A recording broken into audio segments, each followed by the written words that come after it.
तो अपने जो बैलेंस शीट का फॉर्मेट पढ़े हैं उसमें पहला हेड क्या है, शेयर होल्डर्स फंड, उसमें शेयर कैपिटल और रिजर्व्स एंड सरप्लस, ये दोनों आइटम का नोट इंपॉर्टेंट है बनाना। बाकी का नोट टाइम पास नोट है। क्यों? क्योंकि सर सिर्फ ऐड कर करके लिखना है। जैसे मान लो एक बार एग्जांपल लेता हूँ, लॉन्ग टर्म बोरोइंग का नोट। मैंने आपको बताया मेरी कंपनी में डिबेंचर है 10 लाख रुपए का, मेरी कंपनी का बैंक लोन है 3 लाख रुपए का, मेरी कंपनी का एक अदर लोन है आउटसाइड बैंक कोई फाइनेंशियल इंस्टीट्यूशन से 2 लाख रुपए का। ये सबको जोड़ा तो क्या है, 15 लाख। हाँ। तो ये 15 लाख बस नोट बनाओ।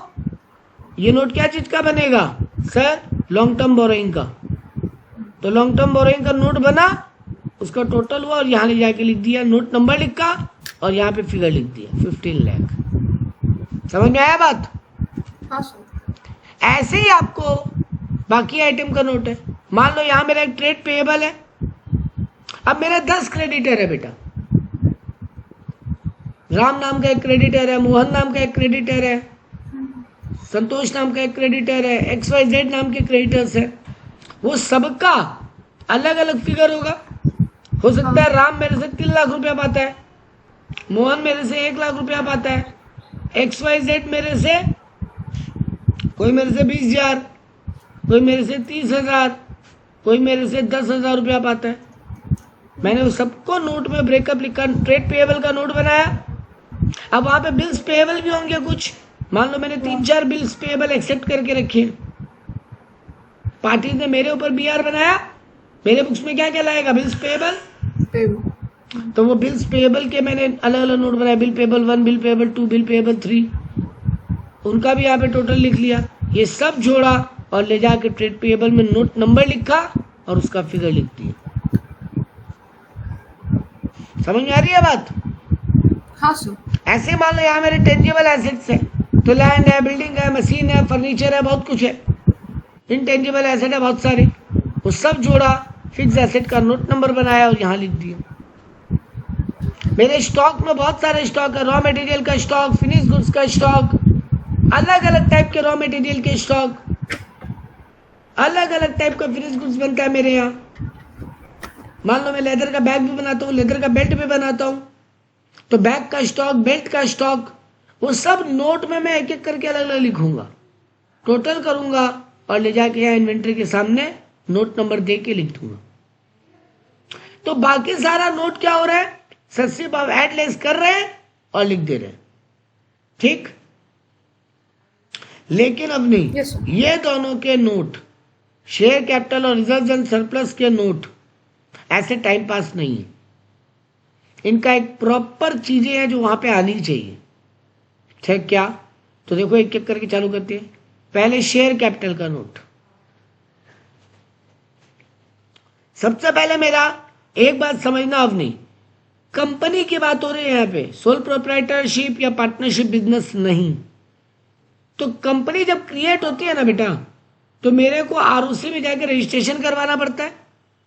ROC मेरे से पूछता है तुम कितना शेयर इशू करने का पावर अपने हाथ में रखना चाहते हो एज ए कंपनी, उसको बोलते हैं ऑथराइज्ड कैपिटल। कितना तुमको अथॉरिटी है, पावर है टू इशू, ठीक। दूसरा होता है इशूड कैपिटल, तुमने एक्चुअली में कितना इशू किया। तीसरा होता है सब्सक्राइब, यानी पब्लिक ने कितना लिया, उसमें भी कितने शेयर सब्सक्राइब का फुल्ली पैसा आ चुका है और कितने सब्सक्राइब का अभी तक कुछ पैसा आना बाकी है। ये एग्जैक्ट ब्रेकअप आपको वहां बनाना पड़ता है। जैसे एक एग्जांपल लेता हूं, मेरी कंपनी ने 5 लाख शेयर इशू करने का परमिशन ले रखा है, ठीक है। एक शेयर का फेस वैल्यू 10 रुपये है। उसमें से कंपनी ने अभी केवल इशू किया है 3 लाख शेयर, तो पावर कितने का है, ऑथराइज्ड कितना है 5 लाख, इशू कितना किया है 3 लाख। पब्लिक ने उसमें से 2,90,000 शेयर ही लिए, पूरा बिका नहीं। और उस 290 में से भी 2 लाख शेयर ऐसे हैं जिनका पूरा पैसा आ गया, और 90,000 शेयर ऐसे हैं जिनका 8 रुपया तो आ गया, अभी 2 रुपया आना बाकी है। मेरा एग्जाम्पल समझ में आया? फिर मैं पुटिंग समझाऊंगा आपको। Yes sir, yes sir. तो मैं ऑथराइज कैपिटल में क्या लिखूंगा अपनी? मैं यहाँ लिखूंगा 5 lakh, 5 lakh 5 lakh equity share eight the rate of 10 each, और मैं यहां ले जाके लिख दूंगा 50 लाख रुपीज, और डबल लाइन करके बंद कर दूंगा, क्योंकि ये सिर्फ नोट में जाएगा, बैलेंस शीट में नहीं। बैलेंस शीट में खाली वो सब्सक्राइब वाला दोनों जाएगा, क्योंकि अल्टीमेटली इतने रुपए तो कंपनी को मिला अब तक। देखो मेरे को 5 लाख शेयर बेचने का पावर है, मैं बेचने उतरा 3 लाख, बट बिका तो 2,90,000 शेयर ही ना, तो अल्टीमेटली पैसे तो 2,90,000 की मिली, है ना। I have received money only for 2,90,000 shares, yes sir. तो अल्टीमेटली कैपिटल में तो उतना ही जाएगा, क्योंकि बाकियों का तो पैसा आया ही नहीं, तो किस बात का कैपिटल में जाएगा। तो अवनी 5 लाख शेयर में यहां लिखूंगा ऑथोराइज्ड में, 5 lakh equity share of 10 rupees each, और 50 लाख वैल्यू में लिख के डबल लाइन करके बंद कर दूंगा, ताकि कल को कोई मेरा बैलेंस शीट पढ़े तो ये समझ पाए कि अच्छा कंपनी को इतना शेयर बेचने का पावर है। इशूड में लिखूंगा 3 lakh equity share eight the rate of 10 each, और यहां ले जाके लिख दूंगा 30 लाख रुपीज, और इसको भी डबल लाइन करके बंद कर दूंगा। ठीक है, क्योंकि ये भी बैलेंस शीट में नहीं जाएगा, ये भी मैंने केवल उतारा बेचने के लिए, सारा पब्लिक ने लिया थोड़ी ना अभी तक। अब सब्सक्राइब्ड में क्या होगा? सर 2 लाख शेयर पे आपको पूरा 10 रुपया मिल गया, तो आप लिखेंगे 2 lakh equity share eight the rate of 10 each, और पूरा 20 लाख यहां पे बाहर के कॉलम में लाके लिख देंगे। ठीक है, बात समझ में आई? Yes sir. बाकी 90,000 शेयर पे आपको कितना रुपया मिला है? 8 रुपया केवल, 2 रुपया अभी तक मिलना बाकी है, मतलब पूरा 10 रुपया नहीं मिला, नॉट फुल्ली पेड अप। ऊपर क्या लाइन था? Subscribed and fully paid up, but यहां subscribe but not fully paid up. तो मैं यहां लिखूंगा 90,000 शेयर्स, पहले लिखूंगा at the rate of 10 each, और यहां पूरा 9 लाख लिखूंगा। ठीक है, लेस लिखूंगा 90,000 share eight the rate of 2 rupees each, इसको बोलते हैं कॉल इन एरियर। ये अभी तक मिलना बाकी है, 2 रुपया मिलना बाकी है ना, 8 रुपया तो मिल चुका है। Yes sir, yes. तो मैं लिखूंगा 90,000 एट 10 ईच, मतलब पूरा कितना मिलना चाहिए था? 9 लाख। कितना नहीं मिला? 90,000 इंटू 2 यानी 1,80,000 नहीं मिला, वो माइनस करके बाहर लिख दूंगा कितना मिला? 7,20,000। ठीक, तो 20 लाख मिला और 7,20,000 मिला, मतलब 27,20,000 मिला। बात समझ में आई? हाँ सर। यही मेरा जाएगा बैलेंस शीट में, शेयर कैपिटल के नोट्स में 27,20,000 रुपीज, नोट नंबर 1 दे दूंगा उसको। ये बात समझ में आई? Yes sir. अब इसमें एक्स्ट्रा चीज ऐड करूं और टॉपिक खत्म। सर कभी कभी क्या होता है, ये जो 90,000 शेयर है ना, इसमें से मान लो एक आदमी के पास मेरा 2,000 शेयर था, उसने ये 2 रुपये दिया ही नहीं लास्ट तक, कंपनी मांगता रहा मांगता रहा मांगता रहा, इसने दिया ही नहीं। बेटा 90,000 शेयर है जिन पे 2 रुपये आना बाकी है, 88,000 वालों ने दे दिया, बट ये 2,000 वालों ने दिया ही नहीं। ठीक है, इनका क्या करूं अपने? अब तो हम रिकवर नहीं कर पाएंगे, तो we put that figure forfeited shares. मतलब क्या समझाना चाहते थे आप हमको? वो पैसा तो अब आने से रहा, वो उसने नहीं मुझे आएगा। 2,000 एट द रेट 8 रुपीज तो दिया है ना, हाँ, लेकिन बाकी तो आपके पास नहीं आएगा। 16,000 दिया है ना मेरे को, हाँ, वो 2 रुपया जो बाकी है वो नहीं दे रहा है वो कभी भी। नहीं दे- पता है मैं क्या करूंगा उसके साथ? ये मैं भी उसके सब- शेयर भी कैंसिल कर दूंगा और ये हाँ, 16,000 रुपये उसका खा भी जाऊंगा। हाँ, मैंने 2 बार 3 बार रिक्वेस्ट भेजी, वो कुछ नहीं कर रहा है। कंपनी और कितना वेट करे? कंपनी उसको एक नोटिस भेजेगा, तुमको कुछ टाइम दे रहे हैं, उस टाइम में आओ और ये रुपए दे जाओ, नहीं तो हम तुम्हारा शेयर फॉरफिट कर लेंगे। फॉरफिट करने का मतलब यही होता है कि तुमने जो अब तक पैसे दिए हैं वो मैं खा जाऊंगा और तुम्हारा शेयर भी कैंसिल कर दूं। तो ये 2000 शेयर में तुरंत कैंसिल करूंगा और जो 16,000 रुपये आया है वो क्या करूंगा, शेयर फॉरफीचर में लिख के खा जाऊंगा। बात समझ में आई? तो ये फॉरफीचर भी ऐड होगा। तो subscribe and fully paid up का तो पूरा वैल्यू चला जाएगा एक साथ फाइनल कॉलम में, और ये जो नॉट फुल्ली पेड अप है उसमें से जितने शेयर का पैसा मिलना था माइनस जितना नहीं मिला वो यहाँ गया, और फॉरफीचर जितने मैंने शेयर कैंसिल करके रुपए खा गया मैं वो भी इसमें ऐड कर दूंगा। और अल्टीमेट मान लो एक बार एग्जाम्पल है, उस आदमी का मैंने 16,000 रुपये खाए ना, तो वो 27,36,000 मेरा बैलेंस शीट में चला जाएगा। फाइन। तो ये होता है नोट्स टू शेयर कैपिटल। अब अपने यहाँ पे आखिरी एक बात करूंगा, सर शेयर कितने टाइप का होता है? 2, इक्विटी शेयर और प्रेफरेंस शेयर, हाँ सर। है ना? अच्छा सर, एक हाँ बोलो। क्वेश्चन, इन दोनों में डिफरेंस क्या है? इक्विटी शेयर प्रेफरेंस शेयर में यस। अपनी बेटा, ये आपको हम कॉमर्स पढ़ाते हुए बहुत अच्छे से बोला था कि ये चीजें जिंदगी में भूलने की नहीं है। सर ये मेरे को याद ही नहीं ना, स्कूल में या कहीं पे भी। अभी क्लास 12 में कॉमर्स में भी, क्योंकि हम लोग वो कैपिटल स्ट्रक्चर पढ़ रहे थे, उसमें भी इक्विटी शेयर, प्रेफरेंस शेयर, ये सब वो सब चल रहे। समझ बेटा 12 में मैंने आपको 11 में अलग से बैठ के जब कॉमर्स पढ़ाया, मैंने कहा था कुछ चीजें जिंदगी में भूलने की नहीं है। एक होता है पब्लिक सेक्टर क्या होता है, हाँ हाँ हाँ। एक वर्ड होता है प्राइवेट सेक्टर क्या होता है, फिर पब्लिक सेक्टर, प्राइवेट सेक्टर या पब्लिक सेक्टर किसी में भी पब्लिक लिमिटेड क्या होता है और प्राइवेट लिमिटेड क्या होता है। ये कुछ चीजें जो जिंदगी में नहीं भूलनी। इसके अलावा इक्विटी शेयर और प्रेफरेंस शेयर और डिबेंचर, ये 3 वर्ड जिंदगी में नहीं भूलने। सुनो दोबारा, इक्विटी शेयर होल्डर कंपनी के मेन ओनर हुए। देखो शेयर होल्डर कंपनी का ओनर होता है, इक्विटी प्रेफरेंस दोनों ओनर है, लेकिन इक्विटी शेयर होल्डर वो ओनर है जिनको 3 राइट्स मिल रहे हैं।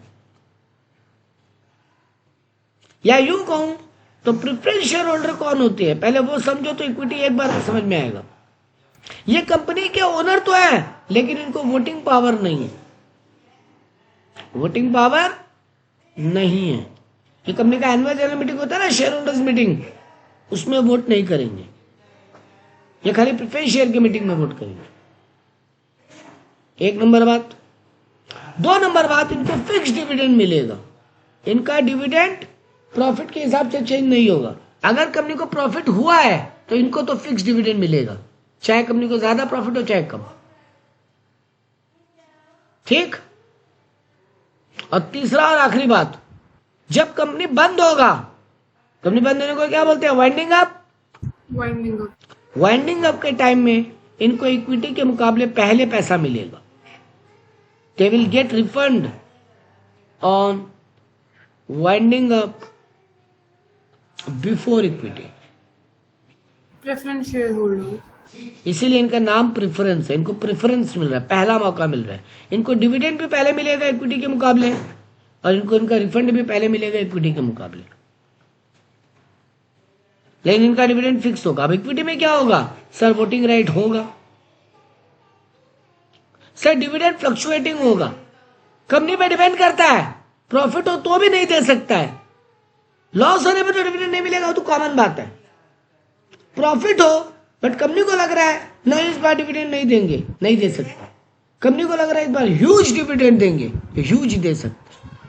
तो इक्विटी वालों को ना, इक्विटी वालों को, मतलब ये कंपनी के ऊपर डिपेंडेंट है कितना डिविडेंड बांटना चाहता है, लेकिन मोस्ट प्रोबेबली हमेशा एक प्रेफरेंस से ज्यादा डिविडेंड मिलता है। तो इनको वोटिंग राइट है मीटिंग में, इनको मीटिंग अटेंड करने का राइट है, वोटिंग राइट है, शेयर होल्डर मीटिंग। इनको इनका फिक्स डिविडेंड है, इनको फ्लक्चुएटिंग डिविडेंड मिलेगा, मतलब एक्सेस प्रॉफिट में एक्सेस डिविडेंड भी मिलने का हक बनता है। और इनको सबसे लास्ट में पेमेंट होगा अगर पैसा बचता है वाइंडिंग अप के टाइम में। ये 3 बातें ब्रेन में छाप लो। दोनों ओनर है, लेकिन ये 3 डिफरेंस है दोनों के बीच। क्लियर है? आप एक तरीके से यूं समझो, प्रेफरेंस है स्लीपिंग पार्टनर है, जबकि इक्विटी एक्टिव पार्टनर है, क्योंकि वो मीटिंग में अटेंड भी कर रहा है, बोर्ड भी कर रहा है, कंपनी का डिसीजन मेकिंग में उसका दखल है। ये the power in that case. Preference को नहीं है, प्रेफरेंस चुपचाप अपना फिक्स डिविडेंड ले और घर जाए। हाँ, इनको पावर कब है? इनका जब मीटिंग होगा तब वोट करे। खाली प्रेफरेंस शेयर होल्डर का मीटिंग अगर कॉल होगा, वहां आएंगे, वहां वोटिंग करेंगे। इन कंपनी का नॉर्मल मीटिंग्स में इनका वोटिंग पावर नहीं है। Am I clear on this? और डिबेंचर्स? डिबेंचर एक टाइप का लोन फ्रॉम पब्लिक है बेटा। कंपनी को और पब्लिक को शेयर होल्डर नहीं बनाने का मन है। बहुत शेयर होल्डर होंगे इक्विटी और प्रेफरेंस के नाम पे, और शेयर होल्डर होंगे तो दखल बढ़ता है ना कंपनी में। तो कंपनी बोलता है नहीं, हमको पब्लिक से पैसा तो चाहिए बट उनको ओनर नहीं बनाना, तो लोन ले लो। बट पब्लिक से ऐसे डायरेक्टली लोन नहीं ले सकते। नॉर्मली लोन कहां से लेना पड़ेगा? बैंक से, फाइनेंशियल इंस्टीट्यूशन से। लेकिन पब्लिक से लोन लेना तो एक डॉक्यूमेंट इशू करना पड़ेगा जिसका नाम है डिबेंचर। तो it is a type of loan from public in reference to which company is issuing some document that is known as debentures, जिसपे लिखा होगा कितना इंटरेस्ट मिलेगा, कब पैसा रिफंड होगा, नहीं रिफंड होगा तो नॉन रिफंडेबल होगा। ये मतलब कंपनी बताएगा नहीं कब रिडीम करेगा। डिबेंचर का पैसा लौटाने को रिडम्पशन बोलते हैं, लोन का पैसा लौटाने को रिडम्पशन बोलते हैं। कंपनियां बताएगा नहीं कब रिडीम करेंगे, वैसा भी डिबेंचर हो सकता है। कंपनी बताएगा कब रिडीम करेंगे, वैसा भी डिबेंचर हो सकता है। तो अभी आप केवल ये समझो डिबेंचर है क्या? पब्लिक से लोन।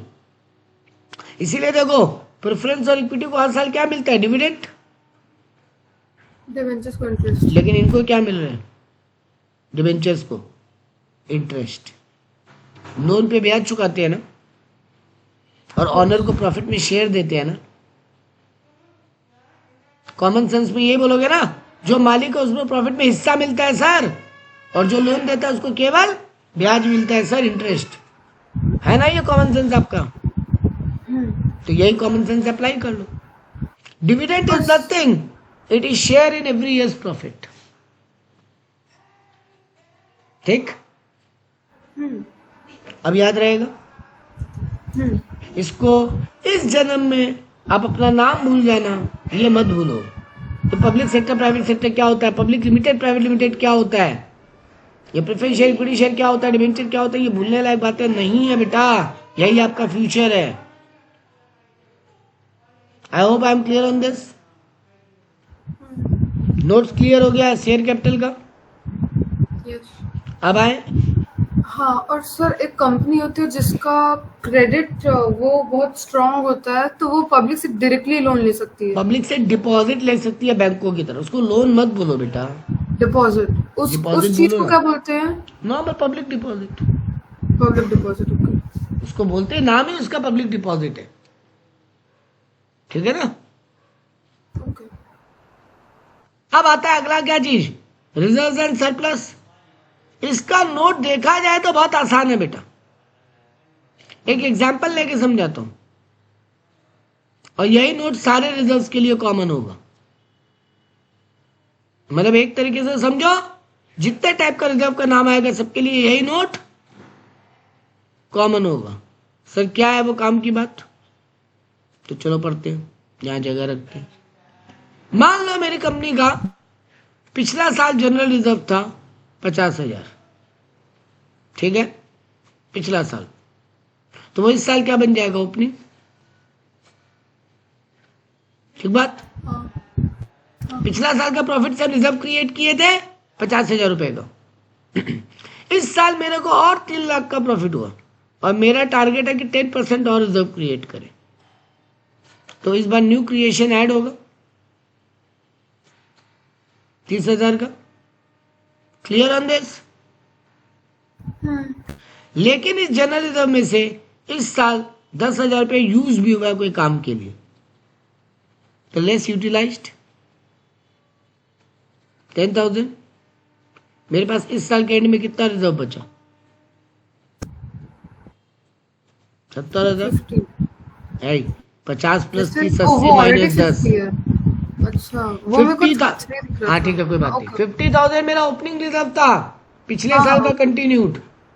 हाँ तब ठीक है। इस साल का 30,000 और आया, माइनस हो गया जितना यूज हुआ।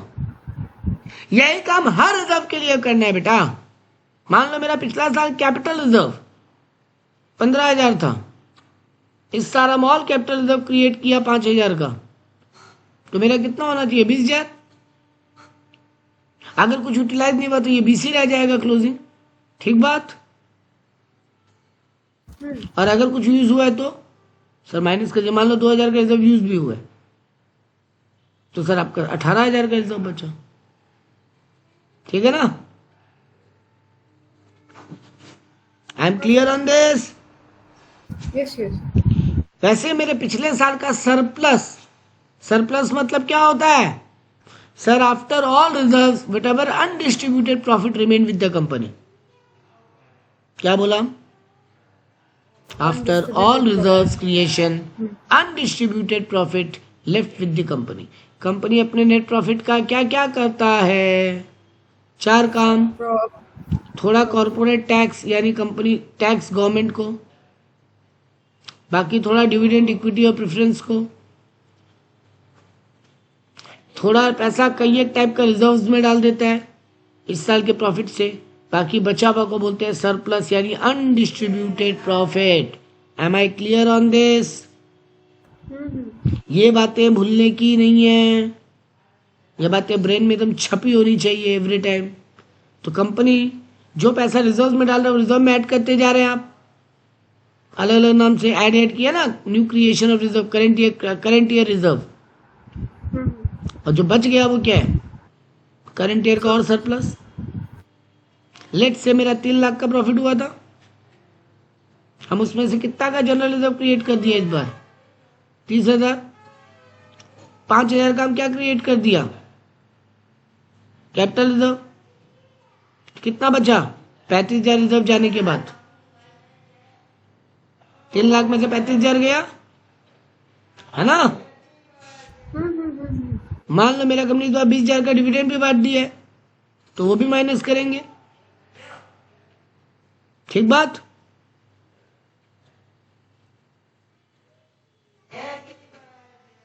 है ना? सर मैं माइनस कर दी थी। तो मेरे पास कितना बचा? 55,000 माइनस हो, मतलब 2,45,000 का रिजर्व बचा इस बार, सरप्लस। सरप्लस मेरे पास पहले से ओपनिंग सरप्लस था पिछले साल का 20,000।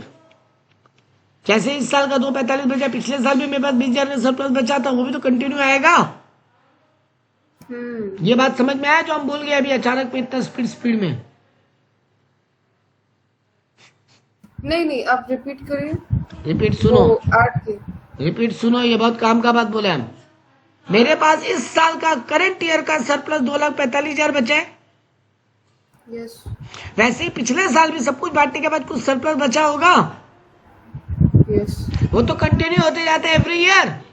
हाँ तो वो 20,000 रहा होगा, हम्म उसमें इस साल का नया सरप्लस कितना ऐड हुआ? 2,45,000। तो टोटल सरप्लस कितना हो गया? 2,65,000। अच्छा समझ गई। ये मेरा क्लोजिंग सरप्लस हो गया। तो क्या फॉर्मूला बना? Opening plus further creation of current year minus utilization of any reserve और सरप्लस। क्या आ जाएगा? Closing. Opening plus further creation minus utilization. हर रिजर्व के साथ और सरप्लस के साथ यही करना है। फिर लास्ट में ये सबका फिगर, मेरा जनरल रिजर्व का फिगर कितना था? 70,000 क्लोजिंग। मेरा कैपिटल रिजर्व का कितना था? 18,000। और मेरा सरप्लस का कितना है? 2,65,000। तीनों जोड़ लो, 88,000 प्लस 265, 365 माइनस 12, 353। ठीक है?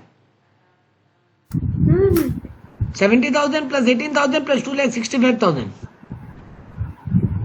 चेक कर लो, ठीक है मैं कर देती हूँ। चेक कर लो। 70 प्लस 18 88,000, 88 प्लस 265।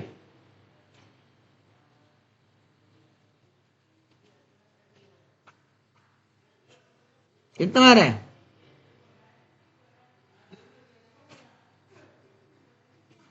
1526,000 करके आ रहा है। क्या बोल रहे हो? 70,000 प्लस 18,000 प्लस 2,65,000। 70,000 मेरा जनरल रिजर्व का क्लोजिंग बैलेंस था, 18,000 मेरा कैपिटल रिजर्व का क्लोजिंग बैलेंस है, दो ही रिजर्व था मान लो यहाँ पे, और मेरा सरप्लस का क्लोजिंग बैलेंस है 265। अब नहीं बेटा कैलकुलेटर लेकर नेक्स्ट टाइम बैठोगे एकदम बगल में।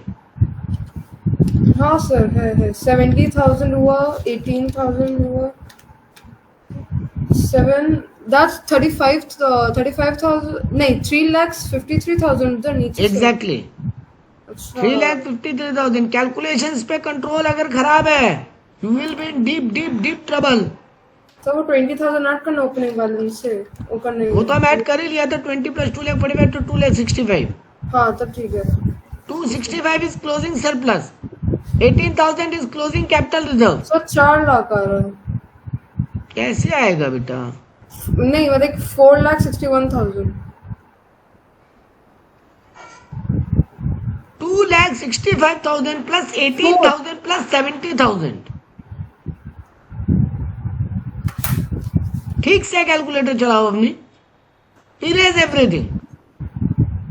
70,000 is my closing capital reserve, general reserve, sorry. 18,000 is my closing capital reserve. It will be 88,000. 88 yes. And plus closing surplus is 2,65,000. Now it's coming to 3,53,000. हाँ that's it, हो गया। तो sorry भाई आप कहाँ से 4 लाख चले जा रहे हो? अरे वो मैंने वो 353 जो उधर कॉर्नर में है ना वो अमाउंट मैंने वो भी ऐड कर दिया। इट्स नहीं। Also good. 3,53,000 is your figure. ये ले जा के आप रिजर्व्स एंड सरप्लस में डाल दोगे बैलेंस शीट में। That is your note to reserves and surplus. आप बोलो ना स्कूल में आपको करवा रहा है रिजर्व्स एंड सरप्लस का नोट भी, वो यही है। यहाँ ले जाके नोट नंबर 2 लिखेंगे और रिजर्व्स एंड सरप्लस में लिख देंगे 3,53,000। तो मेरा पॉइंट क्लियर हुआ। हर एक रिजर्व का ओपनिंग प्लस जो इस साल नया ऐड हुआ माइनस जितना यूटिलाइज हुआ, हर एक रिजर्व का क्लोजिंग आ जाएगा। Same thing with surplus, opening surplus plus इस साल का नया सरप्लस माइनस यूटिलाइजेशन, आपका आ जाएगा क्लोजिंग सरप्लस। सारा ऐड कर लोगे, ले जाके रिजर्व्स एंड सरप्लस में लिख दो। तो सारे रिजर्व्स एंड सरप्लस का फॉर्मेट क्या हो गया? Opening plus current year creation minus utilisation. यही है आपका रिजर्व्स एंड सरप्लस का नोट। शेयर कैपिटल का नोट हम पहले दिखा दिया। ऑथराइज्ड, इशूड, ये दोनों को खाली लिखना है। हाँ मेरे एक बात बोलते बोलते हम रह गया था, वो इक्विटी प्रेफरेंस वाला करते करते ही। बेटा मान लो यहाँ पे मेरा प्रेफरेंस शेयर भी होता तो क्या करते सर? जैसे आपने ये इक्विटी का लिखा ना 5 इक्विटी साइड 10 ईच, वैसे मान लो एक बार के लिए मेरा 30,000 प्रेफरेंस शेयर इशू करने का बाद था, ऑथराइज था, ठीक। मेरा 30,000 प्रेफरेंस शेयर इशू करना ऑथराइज था। मेरा कंपनी इस बार इशू किया 25,000 मान लो, ठीक है। तो मेरा 25,000 का प्रेफरेंस शेयर इशूड हुआ। मान लो इसमें से पब्लिक लिया ओनली 23,000 और ये सारे के सारे फुल्ली पेड अप है। तो क्या करेंगे जी सब? यहाँ पे क्या लिखेंगे इस ऑथराइज्ड में?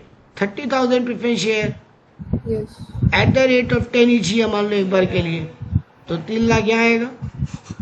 जैसे वो 5 लाख आया वैसे कितना कंपनी ने इशू किया? 25,000। तो 25,000 issued at the rate of 10 each, यहाँ पे आ जाएगा 2.5 लाख। एंड लास्ट सब्सक्राइब्ड में 23,000 लिया है public and fully paid up है, तो 23,000 preference share eight the rate of 10 each, 2,30,000 यहाँ आता। और तो ये 20 लाख, 2,30,000 और ये 7,20,000, ये सब ऐड करके जो फाइनल फिगर आता सब्सक्राइब का वही बैलेंस शीट में जाता। मतलब आपको बोलना मैं ये चाहता हूँ कि आपको सब में इक्विटी और प्रेफरेंस दोनों का डिटेल दे दे, तो जैसे आपने इक्विटी का किया था नोट वैसे ही आपको प्रेफरेंस शेयर का नोट करना, ठीक। और अल्टीमेटली सब्सक्राइब में जो इक्विटी और प्रेफरेंस का सारा फिगर आ रहा है जोड़ के बैलेंस शीट में लिखना होता। यही है दोनों नोट बनाने का तरीका। सर ये रिजर्व एंड सरप्लस के लिए जो स्कूल में नोट कराया है उसमें और भी आइटम्स हैं। क्या हाँ बेटा, फोटो भेज सकते हो? फोटो हाँ मैं भेज सकती हूँ, बट इस फोन, मेरे पास एक फोन है यहाँ पे, उसमें आपका नंबर नहीं है। तो इस फोन में आप एक बार लॉग आउट करके कर लो। नहीं नहीं, मैं तो अभी लैपटॉप यूज कर रही हूँ। तो आप ये जिस फोन- फोन से कर रहे हो उस फोन से भेज दो। वो फोन ऊपर है सर। हाँ तो ठीक है, कोई बात नहीं। सॉरी। तो बोलो, आप मुझसे बोलो एक बार।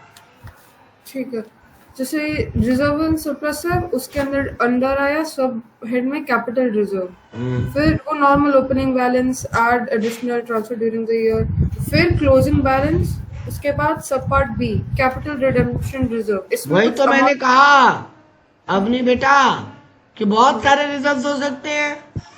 हर रिजर्व का आपको यही करना है, opening plus further creation minus utilisation, और फिर फाइनली सबका जो क्लोजिंग फिगर है वो ऐड करके लिख देना है।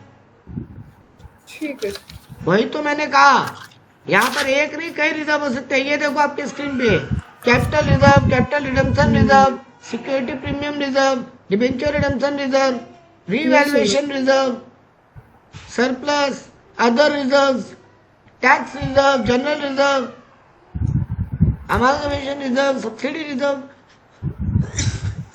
हजारों रकम के रिजर्व हो सकते हैं। एक कंपनी में हजारों रकम के रिजर्व हो सकते हैं। मेरे को सब रिजर्व का एक ही काम करना है, ओपनिंग, उस साल का नया क्रिएशन ऐड, माइनस क्लोजिंग और माइनस यूटिलाइजेशन। तो हर एक का रिजर्व का क्लोजिंग आ जाएगा, उन सारे क्लोजिंग्स को जोड़ देना। वही है ना कॉपी में? हाँ वो सब तो, हाँ वो सब तो लिख लिया है, बट ये हाउ विल आई नो कि क्या ऐड करना है, क्या लाइक अगर लैंग्वेज समझना है तो बेटा या जी फिर आपको उतना स्ट्रेट complicated फॉरवर्ड, होकर दे आपको देंगे? स्ट्रेट फॉरवर्ड बोलेगा कि ठीक है। इस साल इतना और कैपिटल रिजर्व में पैसा ऐड किए, इतना कैपिटल रिजर्व यूज हो गया, इस साल और इतना कैपिटल रिडेम्पशन रिजर्व में पैसा ऐड हुआ, इस साल इतना कैपिटल रिडेम्पशन रिजर्व यूज हो गया, और ओपनिंग इतना था। सबका आपको ओपनिंग, इस साल कितना नया क्रिएट हुआ और कितना यूटिलाइज हुआ वो बताएगा क्वेश्चन। वो आपको कहीं से ढूंढना नहीं है। ठीक, तो वो लाइक नहीं, अगर वो कॉम्प्लिकेशन आपको, ये ढूंढने वाला कॉम्प्लिकेशन जब इन्हीं के चैप्टर्स आते हैं फ्यूचर में आपके स्टडीज में, आगे जब फर्दर स्टडी करोगे लाइफ में, हायर स्टडीज, वहां पर इन चैप्टर्स के भी, मतलब ये कहाँ से क्रिएट हुआ सीआरआर, ये सिक्योरिटी प्रीमियम रिजर्व, आप इशू शेयर चैप्टर पढ़ोगे ना, हाँ, वहां आपको हम पढ़ाएंगे सिक्योरिटी प्रीमियम रिजर्व कैसे आ रहा है। तो इन्हीं के आपके चैप्टर्स आते हैं आगे, वहां से ये रिजर्व निकल कर आते हैं, इस साल का नया यूज या यूटिलाइजेशन या नया क्रिएशन, वो यहाँ पे आके ऐड होता है बैलेंस शीट। तो इनके फिगर्स आएंगे कैसे, वो आपको अभी नहीं पढ़ना है, वो इनके फर्दर चैप्टर्स से निकल कर आते हैं। समझ में आया? हाँ हाँ गॉट इट। जैसे आपने क्लास 11 में जब अकाउंट पढ़ा, कैश का क्लोजिंग बैलेंस ट्रायल बैलेंस बनाते वक्त तो आपको देगा ही। हाँ, तो मैं क्या बोल रहा था, आपके इन सब के चैप्टर्स आते हैं आगे जाके फ्यूचर में, वहां से वो फिगर निकल कर आते हैं। जैसे आपने क्लास 11 में जब पढ़ा, आपने क्या पढ़ा, आपको ट्रायल बैलेंस बनाते वक्त हम ये बोलता था कि कैश का फिगर निकाल के भी कैसे आएगा वो निकाल के दिखाओ, नहीं ना। आपको ट्रायल बैलेंस बनाने जब बोलता था खाली ट्रायल बैलेंस, तो आपको तो कैश का फिगर दे देता था ना, इतना कैश है, इतना डेटर है, इतना स्टॉक है, आप उसी को ट्रायल बैलेंस में डेबिट क्रेडिट करते थे, है ना। यस। आपको जब फाइनल अकाउंट बनाने बोलता था, आपको ट्रेडिंग में क्या क्या फिगर आएगा वो तो ट्रायल बैलेंस गिवन होता था ना एग्जाम में। हाँ, लेकिन आपको तो पता है ये फिगर पीछे कहां से आए, वो जर्नल और लेजर पास करके। यस। तो यहाँ पर भी बेटा ये सब रिजर्व में फिगर ऐड कहाँ से होंगे या माइनस कहाँ यूज होंगे, वो चैप्टर्स है अलग अलग, वो यहाँ पे आपको नहीं करने दे सकता ना। यहाँ तो आपको स्ट्रेट फॉरवर्ड फिगर्स देगा, या आपको बता देगा इतना परसेंटेज इस बार प्लान था। मान लो इस बार मेरा सीआरआर बनाने का प्लान है 10%, ठीक, कितना हाँ, बनाना ठीक है? है सर। 10%। अब मेरा नेट प्रॉफिट है 3 लाख, तो 3 लाख का कितना CRR बनेगा? 30,000। ठीक बात? इतना तक दे सकता है बस आप कि इस फिगर का इतना परसेंटेज CRR बनाना है, इस फिगर का इतना परसेंटेज जनरल रिजर्व बनाना है, और यहां यूज हुआ ये आपको बता देगा क्वेश्चन, बस वो ऐड और लेस कर दे।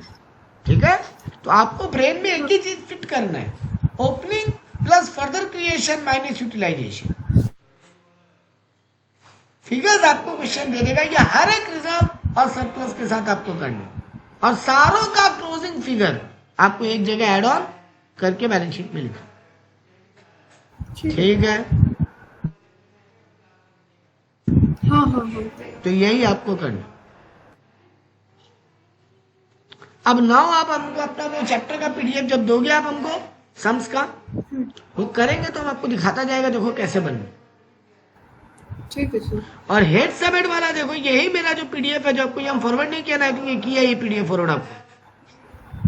आई डोंट नो सर, मैंने आपको कुछ भी PDF दिया है बैलेंस शीट PL के फॉर्मेट का? I don't think so. Like last day was the first class ना? नहीं, आपने वीडियो का लिंक दिया है। हाँ, नहीं है, ठीक है, मैं वो दे दूंगा आपको PDF भी। वहां देखो हेड सबहेड का क्वेश्चन कैसे आता है। ये PDF जो दूंगा ना, इस PDF का पेज नंबर 14 खोलोगे ना, आपको ये देखो मैंने एक जगह जितना आइटम का हेड सबहेड पूछ सकते हैं सब बना के दिए। जैसे मैं आपको एग्जांपल में बोलूंगा डिबेंचर, आप बोलोगे नॉन करेंट लायबिलिटी के अंदर लॉन्ग टर्म बोरिंग में आएगा। पब्लिक डिपॉजिट तो नॉन करेंट लायबिलिटी के अंदर लॉन्ग टर्म बोरिंग में आएगा। सिक्योरिटी प्रीमियम रिजर्व, हाँ, पब्लिक डिपॉजिट, लाइक देखिए कंपनी को लोग डिपॉजिट दे रहे हैं, इस पे भी क्या कंपनी इंटरेस्ट पे करती है? उसको ऑब्वियसली बेटा, इंटरेस्ट पे करती है। एक बात बताओ, बैंक में आप फिक्स डिपॉजिट करते हो, बैंक आपको इंटरेस्ट नहीं देता है? तो देता है ना? है कंपनी का अलग नाम, पर ठीक है। मैं एक बात समझो, ये पब्लिक डिपॉजिट, ये डिबेंचर, ये बैंकों से लोन, ये फाइनेंशियल इंस्टीट्यूशन से लोन, ये नाम बदल रहे हैं, बट अल्टीमेटली कंपनी को पैसा कहीं से उधार ही मिल रहा है। मिलने का नेचर बदल रहा है, बट है सबके सब लोन ही। बात समझे? ठीक है सर। संतोष, नीरज, है तो सबके सब आदमी ही, बट वो बंगाली या मारवाड़ी है, जाति बदल रहे, और कुछ नहीं, है तो सब इंसान ही। तो वही यहां पर हो रहा है। Public deposit, debenture, loan from bank, loan from financial institutions, all are manners are different, but they all are as per nature a loan. तो लोन पे जनरली आपके लोगों को क्या पे करोगे एवरी ईयर? इंटरेस्ट। तो यहां पे इंटरेस्ट पे हो। ठीक है, आपका क्वेश्चन अच्छा है, be clear on these things. ये अच्छा बात है कि डिस्कस हो रहा है, तो आपको क्लैरिटी ऑफ थॉट आएगा। आप 50 हजारों नाम पढ़ोगे अलग अलग नेचर के।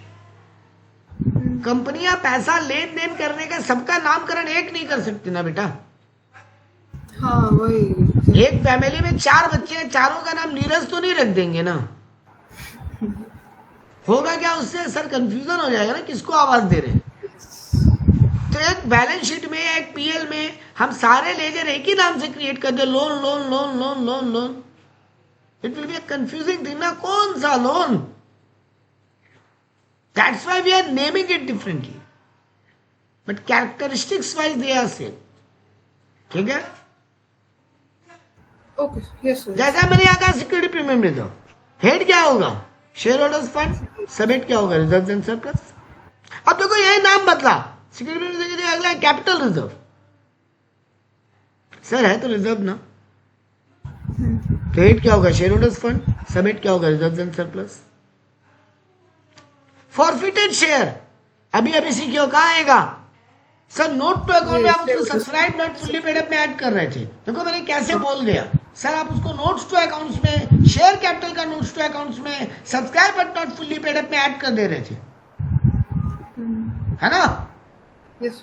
तो देखो इसका हेड क्या हुआ, अल्टीमेटली वो फिगर बैलेंस शीट में कहा जा रहा है बेटा, ऐड ऑन होके शेयर होल्डर्स फंड के अंदर, शेयर कैपिटल में ना।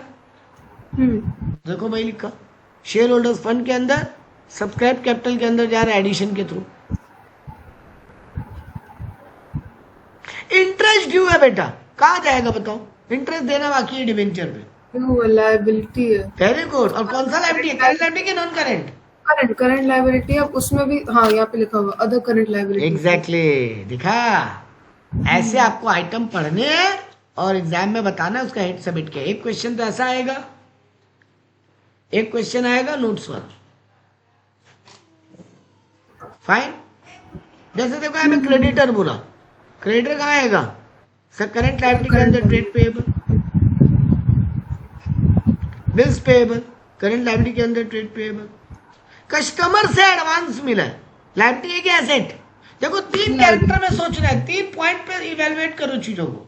ये पहला सोचो ये एसेट है कि लायबिलिटी है, जैसे ही सोच लिया एसेट है कि लायबिलिटी है, इसका हेड कौन सा होगा, और जैसे ही हेड सोच लिया सब हेड कौन सा होगा, टॉपिक खत्म। कस्टमर से एडवांस मिला है, लायबिलिटी है,